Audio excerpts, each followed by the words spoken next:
Jom kita buat reaksi untuk teaser trailer Papa Zola The Movie.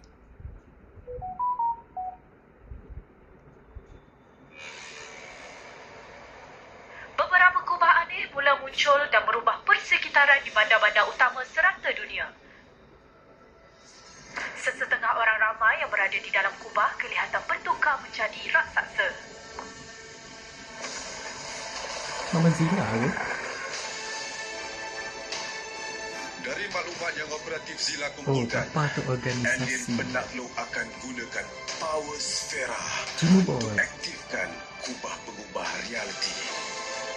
Prioriti kita adalah untuk hentikan mereka dari aktifkan So pasal power alien sfera. invasion ni. Inilah apabila realiti bertukar dalam dunia simulasi. Ayuh anak muda, Kuasa simulasi. Pertama kali ni tengok cuma buat guna power. Oh boy, ni Gopal. Dia orang cameo. Papa, kenapa lambat? kebenaran tak pernah lambat, tapi tak on time aja. Brr, akan on time Disember 2025. Not bad. So dia pasal pencerobohan alien ke ni?